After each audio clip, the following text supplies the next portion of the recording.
Okay, YouTube, welcome back to another video. And as you may be able to tell, I'm in a slightly different environment. I'm not home in Coventry, filming this in my sister's room. I am in Cyprus. I'm enjoying the sunshine. We're out here for November and still coming with plenty of value. So in this video, we're going to run through how to eat for muscle growth whilst training for endurance, okay? Because a lot of misconception that if you're training endurance, you're going to lose all that muscle mass and look like your typical endurance athlete. Well, I'm here to tell you that that is not the case, okay? So if we start with what the common problem is, most hybrid athletes will be under eating, okay? I've been there myself. I wanted to be shredded all year, be able to run far and fast, still lift heavy in the gym.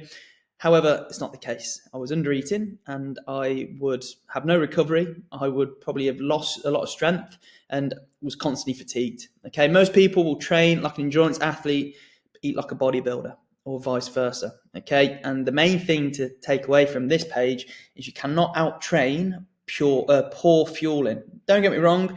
You can make some progress if your fueling is not where it needs to be, but you will hit a plateau, okay? And that's where you need to ensure that your nutrition aligns with your training goals. So if we look at the hybrid athlete challenge, okay? So typically hybrid training, you're going to burn a lot more energy than if you were just typically training in the gym, okay? Because what you got to think about is you're probably doing 2, probably 3 gym sessions per week.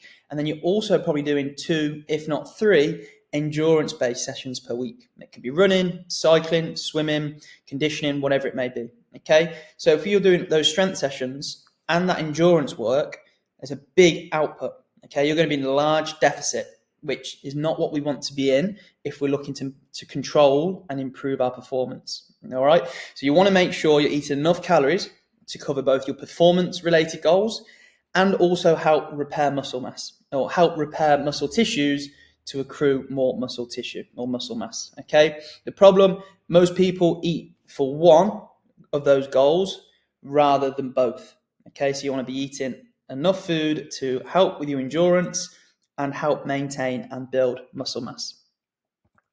Now, if we start with the foundation, okay, to grow muscle, we know we need to be in a calorie surplus, okay? You've probably heard of calorie surplus, calorie deficit, okay? Now, to sustain endurance, we need to ensure our body has a consistent amount of energy available, okay? So we need to be giving our body enough calories to train hard and to recover, hence why we'll be in a surplus, like I've mentioned. We don't want to be crash dieting, eating 1,400 calories a day.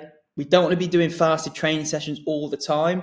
There is times when fasted training can be applicable, and that's just by setting up your meal the night before correctly and waking up and hydrating, etc. However, ideally, we want to make sure we're fueling before and definitely after our sessions. We want to reframe our mindset of eating to perform rather than just trying to look lean. All right, so how much should you be eating? So what I would do with all my clients and with anyone who would ask, I find a maintenance amount of calories. Okay, you can do this by doing your body weight in kilograms times by 33 to 36. 36 if you're on your feet all day, high expenditure with your job. 33 if you're generally quite sedentary and don't really do too much movement. Okay, that's going to give you your maintenance calories. All right, and then from there you want to add a small surplus. So 200 calories from mainly carbohydrates to help you make sure you're in that surplus and looking to gain lean muscle mass. From there, you may then look to adjust weekly. So if your weight and performance is going up where it needs to be, keep it as it is. If you notice a plateau, then that's when you may then look to increase your calorie consumption. In terms of body weight, I'd be looking at anywhere from 0.3 kilos per week to 0.5, because ultimately, if we're adding 1-2 kilos each week, a lot of that's going to be body fat and a lot of that is going to be water. So we want to make sure it's slow and consistent because that's what's going to allow to quality body weight as opposed to quantity. If we break down our macronutrients, again, we've got protein, carbohydrates, and fats that hopefully most of us will know about. 1.6 to 2 grams per kilogram of body weight of protein. I would edge more towards the 2 gram mark. For me, I'm 80 kilos, just over, so I would aim for 160 grams of protein, okay? Spread across 3 to 5 meals. Reasons being is eating more frequently We can then have protein with each meal in smaller consumptions, which is going to help with digestion and allow us to hit our overall intake. One rule of thumb, just make sure that you have some form of protein with each meal, and you're going to be nearly at that total that you need. Okay, so that's just something to consider.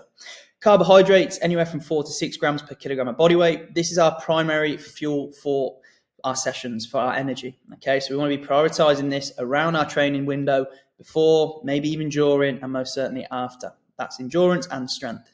More carbohydrates going to help improve recovery, as well as making sure energy levels for our performance. Fats will then make up the rest of your calories, anywhere from 0.8 to 1 gram per kilogram of body weight. These are great for hormone health, satiety, recovery, brain health as well.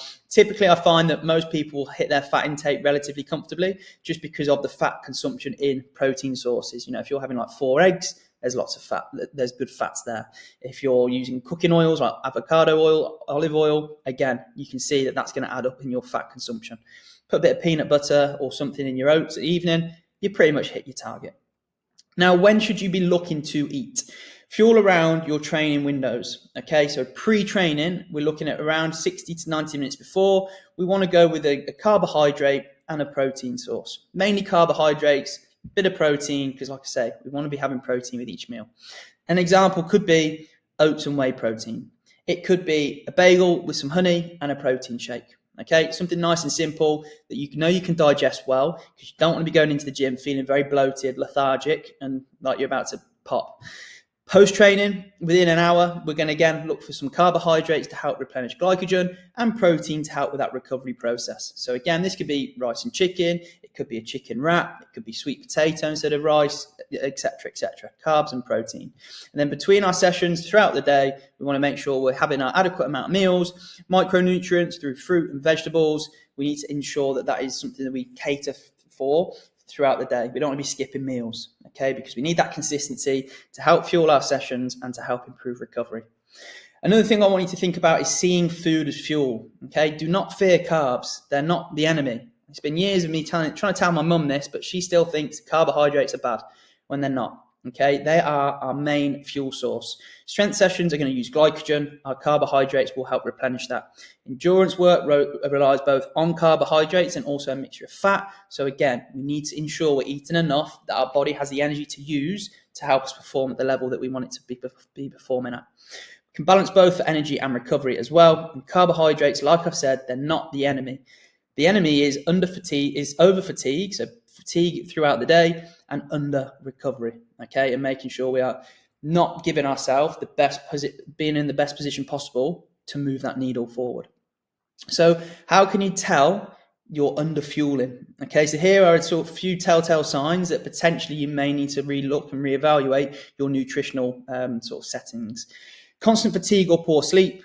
Okay, if you're constantly tired, relying on caffeine, for example, and I was trying to find a cup of coffee, but I haven't got one, then you may need to look at your nutritional protocols. Weight dropping too fast. Again, if you're in a big deficit, weight's going to come down. While some people might think that's great, you've got to think that if weight's dropping a lot, you're in a big deficit, that energy is going to just fall off a cliff. Okay, not ideal if you're balancing strength and endurance training. You're not progressing within your lifts. Your cravings are high, your overall recovery is poor, you're feeling flat in your sessions, whether that be with your running or in the gym. They're all telltale signs you need to look to increase your carbohydrate intake and therefore increase your overall total amount of calories. From there, do so 200 to 300 calories extra through carbohydrates, and then track those recovery metrics and are they getting better? If yes, perfect, you know you're on the right line. If they're not, again, reevaluate. Change your food and see how you get on. It might well be that you may need to deload with your training, reduce volume, etc.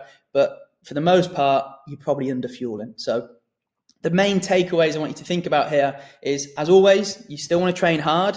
You want to be eating the correct and the right amounts of food to help obviously align with your training goals. If you're training hard, you're going in there, you're pushing new weights, you're doing your running, all perfect, etc. If you're not then giving the same energy into your nutrition, you're not going to be able to make the most amount of progress. Okay, hybrid performance demands fuel and not being restrictive. Okay, so we need to get enough calories in per day to help us obviously progress. And making sure we are building muscle, building endurance, we need to fuel for both. Okay, so protein intake, overall calories, meal timings, from a nutritional perspective, are going to give you the best bang for buck. So there we have it. If you want to know more about hybrid training, nutrition, training, mindset, recovery, I've got a completely brand new school platform that I've just released. It's £99. You have 6 modules in there with 25 lessons, and you've got multiple downloadable resources with each module, from training programs, running programs, recovery programs, the whole lot. Okay. If you want to join, I'm going to put the link in the description where you can click and access the school community. From there, you'll then be able to watch the course when you wish and go through and ultimately learn about hybrid training. But if we enjoyed this video, make sure to give it a like, subscribe, and I will see you on the next one.